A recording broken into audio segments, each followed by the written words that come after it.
नमस्कार, मैं अभी मौजूद हूँ खेतड़ी में। और जो खेतड़ी में जो कांग्रेस के प्रत्याशी के रूप में जिन्होंने कल नॉमिनेशन फॉर्म भी भरा है, और ये खेतड़ी से पहले से ही ऑलरेडी प्रधान भी हैं। तो आज ये जो मनीषा जी, इनसे जानते हैं कि जो चुनावी है, जो रण है, जो प्रधान से लेके जो विधायक प्रत्याशी तक का सफ़र है, वो किस तरीके से तो इनका सफ़र रहा है, और क्या क्या इनको मुश्किलों का सामना करना पड़ रहा है, और अब इनको क्या जो ग्राउंड में चल रहा है उसमें क्या इनको फेरबदल करना पड़ेगा, क्या अपनी रणनीति है उस रणनीति पे इनको काम करना पड़ेगा। चलिए जानते हैं इनसे ये विशेष बात है। जी, सबसे पहले आपका स्वागत है हमारे चैनल। नमस्कार, आप सबको मेरा राम राम। जी, तो मैं ये पूछना चाहूँगा सबसे पहले कि आप हिंदी में कंफर्ट रहोगे या अपनी मारवाड़ी भाषा में? कोई सी में ही कर लो जी। जी, तो चलो मैं मारवाड़ी में ही करूँ। तो सबसे पहले आप बताओ कि जो अब की बार डायरेक्ट प्रधान सो और विधायक बनवा को सपनों कह लिया।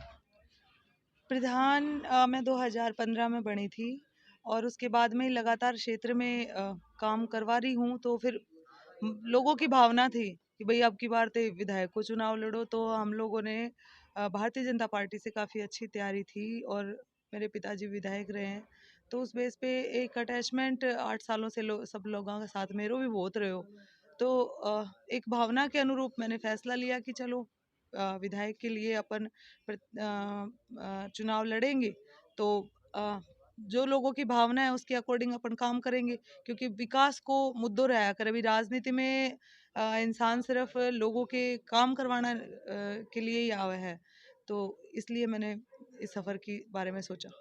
अच्छा, तो इसके बीच बीजेपी को भी एक बार छोड़ो, मैं एक बार आपका जो फैमिली बैकग्राउंड है वो किस पार्टी को सपोर्ट करता था? अगर जैसे सुनने में आता है कि पिछले 52-53 सालों से जो आपका परिवार है वो बीजेपी में समर्पित था। मेरे दादाजी सन 1972 में विधायक चुने गए थे और जनसंघ से उन्होंने शुरुआत करी थी। मेरे दादाजी 4 बार विधायक बने, 4। और उन्होंने क्षेत्र का जो विकास कराया, आज हर गांव और ढाणे में लोग उनके प्रति बहुत समर्पित भाव रखते हैं कि उन जैसा विधायक खेतड़ी को नहीं मिलना था। उसके चलते मेरे दादाजी जब विधायक थे उसी उपरांत उनका देहांत हो गया था। और मेरे पिता जब महज 19 साल के थे और इस उम्र में मतलब राजनीति में लोगों की भावना थी कि भाई इस चीज़ को आगे बढ़ाया जाए, क्योंकि स्वर्गीय मालाराम जी ने काफ़ी खेतरी के लिए जो सपने देखे थे उनको पूरा कौन करेगा। और सब लोगों की भावना के अनुसार और सरदेव भैरू सिंह जी के आशीर्वाद के स्वरूप मेरे पिता ने सन 1993 में पहली बार भारतीय जनता पार्टी से विधायक का चुनाव लड़ा था, जब वो महज सिर्फ 25 साल के थे।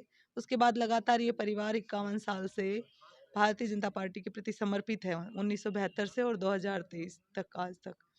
लेकिन हमेशा एक बार टिकट मिलता है फिर टिकट कट जाता है। 98 में मेरे पिताजी का फिर टिकट काट दिया गया, फिर 3 में मिला, फिर जब प्रेजेंट विधायक हैं 2008 में फिर उनका टिकट काट दिया गया, फिर 13 में मिला, फिर 18 में काट दिया। जबकि मैं जब प्रधान थी हम लोगों ने बहुत अच्छे कार्य करवाए थे। और उसके बाद प्रधान का मेरा बारी आई तो फिर मेरा जब मैं नॉमिनेट होगी पंचायत समिति सदस्य, उसके बाद प्रधान का टिकट लेने के लिए फिर बीजेपी ने टिकट काट दिया। इसलिए फिर ये सब चलता रहा। तो अभी लगा कि कुछ लोग परेशान थे कि भाई हमेशा ये होता है, हम पूरी मेहनत करते हैं 5 साल और फिर अंत में ये सुनने को मिलता है कि टिकट कट गया। तो फिर ये कब तक चलता रहेगा, इस वजह से। अच्छा, तो अब जो 53 साल का जो दामन था वो एक झटके में कैसे टूटा? ये तो सोच ही लिया था कि पार्टी तो छोड़नी है। जिस दिन टिकट कटा था उसी दिन सोच लिया था कि अब पार्टी में नहीं रहना है, क्योंकि पार्टी मेहनत करवाती है और फिर उसके बदले मिलता कुछ नहीं है। हम कार्यकर्ताओं को किस बेस पे जोड़ें? एक कोई जिले में पद हो, कोई प्रदेश में पद हो, एक विधायक रहे, कैसे न कैसे कोई पद पे रहते हुए आदमी कार्य कर सकता है, उसी भाव से लोगों को जोड़ सकता है। और इसके बाद में आगे का जो भी प्रोसेस है वो आप लोगों के सामने है। अच्छा, तो टिकट कटने के चंद घंटों बाद ही सेकंड टिकट का अलाउंस होना ये कोई छोटी बात तो नहीं है? अब ये तो पार्टी का शीर्ष नेतृत्व का निर्णय होता है। उन लोगों ने ऑफर किया और हम लोगों को और हम लोगों ने उससे पहले एक सब लोगों की मीटिंग बुलाई थी कार्यकर्ताओं की, और सब लोगों ने कहा भी था कि अब हमें इस पार्टी में तो सर पापा जी को कि विधायक जी इस पार्टी में हम लोगों को नहीं रहना है। तो उन लोगों की भावना थी, सब लोगों की परमिशन थी कि आप आपका जो भी फैसला होगा हमें मंजूर होगा। पार्टी ने टिकट दिया, ले लिया। अच्छा, तो अगर हम बीजेपी की जो परिवर्तन यात्रा थी, जो गोगामेडी से चलकर अलवर की तरफ जा रही थी, अगर उस शीर्ष नेतृत्व की बात करें अपन, जो उसकी अध्यक्षता कर रहे थे परिवर्तन संकल्प यात्रा की, उनका आपने ठहराव बबाई में भी करवाया था, लेकिन उस दिन आपको क्या कहा गया था कि देखो, ये परिवर्तन यात्रा वगैरह होती है, ये पार्टी की मजबूती के लिए होती है, उनमें कोई ये टिकटों की घोषणा नहीं करी जाती है। लेकिन हम लोगों ने भी अपना अच्छा प्रदर्शन किया था, क्योंकि ये तो क्षेत्र में हमारा अपना कार्य है कि हमारी अपनी परख होती है कि हमारे कार्यकर्ता हमारे से कितना जुड़ाव है, पार्टी के प्रति कितना जुड़ाव है, सब लोगों का समर्पण किस भाव से है। इसीलिए ये लोग सब लोग एकत्रित होते हैं। इससे टिकटों का ये नहीं है कि भाई टिकटों के लिए आश्वस्त करके जाते हैं।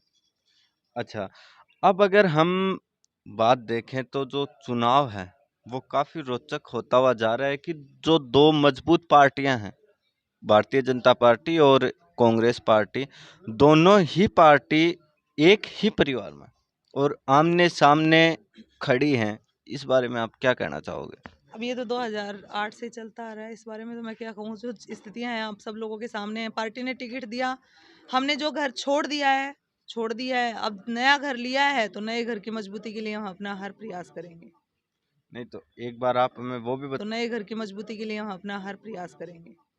नहीं तो एक बार आप हमें वो भी बताइए कि सामने और कोई प्रत्याशी हो जिससे लड़ा जा सके, लेकिन जब सामने सामने जब ये विचारों की चाचा लड़ाई ये और विचारों की लड़ाई भतीजी। ये विचारों की पार्टी की और अपने कार्यकर्ताओं के आगे बढ़ाने की, विकास की और एक जन सेवा की भावना के साथ ये वो लड़ाई है। ये कोई घर में धर्म युद्ध थोड़ी हो रहा है कि आपस में ही लड़ रहे हैं। ये तो पार्टियों की विचारधाराओं धाराओं की लड़ाई है। कांग्रेस पार्टी ने मुझे प्रत्याशी बनाया, मैं अपनी पार्टी की मजबूती की बात करूंगी। अच्छा, अब अगर अपन बात करें टिकट की, तो टिकट वितरण होने के बाद खेतड़ी में काफी रोष भी रहा है और चुनाव का जो महज है वो 18-19 दिन और बचे हैं, तो क्या रणनीति रहेगी अब आपके चुनाव पे? बिल्कुल जी तोड़ मेहनत कर रहे हैं, प्रयास कर रहे हैं कि जो पार्टी ने हम पर भरोसा दिखाया है, और तो हम लोग भी अपना एक नया यहाँ पे बड़ा परिवार बनाकर और पार्टी की गतिविधियों को लोगों के बीच में लाकर, और पूरा हर व्यक्ति यही कोशिश करता है कि चुनाव वो जीते। और उसी उसमें हमारी पूरी टीम, हमारे पूरे कार्यकर्ता लगे हुए हैं कि इस चुनाव में हम मर्यादित रहकर आपस में प्रेम और भाईचारे को बढ़ाते हुए और एक बड़ा परिवार बनाएं, ताकि हम यहाँ से विजयी घोषित हों। अच्छा, मैं बात करूं तो अपने खेतड़ी में पहले भी कांग्रेस ही थी। अब सेकंड जब आपकी बारी आई है तो भी आपको कांग्रेस ने ही टिकट दिया है, लेकिन हम अगर कहीं ना कहीं खेतड़ी में विकास की बात करें तो जो पीछे का विकास है, एक बार उसके ऊपर आप नजर डालें। मैंने मेरे पद पे रहते हुए हर कोशिश करी है कि हर गांव और ढाणी में मैं कार्य करवाऊं। बाकी अब जब मैं विजयी होंगी तो मेरा यही प्लान रहेगा कि खेतड़ी की जो विकास मैंने पंचायत समिति के माध्यम से करवाए हैं, और जो एक वो बहुत बड़े लेवल पे होने हैं वो मैं पंचायत समिति से नहीं करवा सकी, उन विकास के कार्यों को आगे बढ़ाएगी। अच्छा, अब अगर अपन जो रूठे हुए को मनाना है, जो टिकट आपको मिलने के बाद कांग्रेस के घर की जो घर में लड़ाई हो रही थी, उस लड़ाई को अब आप कैसे पर्दा डालोगे उस पे? ये पर्दा डालने वाली सी इसमें कोई बात नहीं है। कांग्रेस परिवार पूरा एकजुटता के साथ है, क्योंकि सब लोग चाहते हैं कि राजस्थान में वापस से सरकार बने, और पूरी टीम लगी हुई है कि कांग्रेस सरकार रिपीट हो। तो सारे परिवार को हम सब अपने आप सब लोग संभाल लेंगे, क्योंकि मैं नहीं आई हूँ, सब लोग बेटी मानते हैं, और पूरा परिवार एकजुट होके ही लगेगा। अच्छा, मैं बात करूं तो प्रत्याशी तो हर 5 साल में चुनाव होते हैं जब से देश आज़ाद हुआ है, लेकिन हम कहीं ना कहीं अगर बात करें कि अगर कोई महिला उम्मीदवार आई है तो वो क्या आप फर्स्ट हो? बिल्कुल, महिला उम्मीदवार के रूप में मैं पहली महिला उम्मीदवार यहाँ से प्रत्याशी बनाई गई हूँ, और मेरा महिलाओं के प्रति, महिलाओं की वजह से ही जो बना माहौल, की महिलाएं हमेशा कहती थी कि हम अपनी बात नहीं रख पाते हैं किसी भी पुरुष प्रतिनिधि के सामने। कई बार ऐसी सिचुएशन होती है कि हम लोगों अपनी समस्याओं का उनके सामने जिक्र नहीं कर पाते हैं, एक घबराहट सी होती है उनके पास जाने में, लेकिन जब बेटी और बहन की बात आती है तो हम अपनी बातों को बहुत अच्छे तरीके से रख सकते हैं। और उन लोगों का एक जुड़ाव ऐसा रहा। और आज कल नामांकन भरा तो उनकी काफ़ी रोचक उपस्थिति ने भी ये एहसास करवाया कि वाकई में महिला नेतृत्व के साथ महिलाओं की उपस्थिति बहुत शानदार रही। अच्छा, अब अगर अपन ने माने कि अब आप जो लास्ट स्टेज अब जो आ रही है वो मतदान की आ रही है, तो अब मतदाताओं से आपकी क्या अपील रहेगी? मतदाताओं से मैं यही अपील करना चाहती हूँ कि 8 साल का आपने मेरे मेरे साथ जो एक अनुभव किया है, मैं चाहे कोई भी हो, मैंने कभी पार्टीबाजी नहीं करी है। मैंने सब लोगों को, क्योंकि विकास के नाम पे सब लोगों को एक साथ जोड़कर चलेंगे, तभी क्षेत्र का सर्वांगीण विकास होगा। और इस यही अपील करती हूँ कि क्षेत्र में भाईचारे का भाव बना रहे, खेतड़ी विधानसभा क्षेत्र का सर्वांगीण विकास हो। यहाँ पे बिजली पानी की जो समस्याएं हैं, हम उसमें भी बहुत बेहतर तरीके से अपना पूरा बना के और एक ऐसा तैयार करें कि किसी भी गांव और ढाणी में ये समस्याएं ना आए।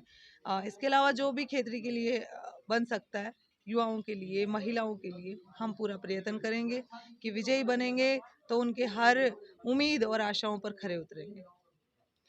चलो, जैसे कि अभी आपने देखा है, जो खास बातचीत में उन्होंने हमें बताया कि अब की बार जो माहौल है वो माहौल कहीं ना कहीं सेम होता हुआ नजर आ रहा है, क्योंकि पिछली बार भी यहाँ जो कांग्रेस प्रत्याशी थे उन्होंने बीजेपी के प्रत्याशी को हार का सामना करवाया था, और अब की बार जो चुनाव का जो रंग है वो कहीं ना कहीं अब और भी रोचक होता हुआ नजर आ रहा है। राजस्थान धड़कन न्यूज के साथ मैं दयाल सिंह।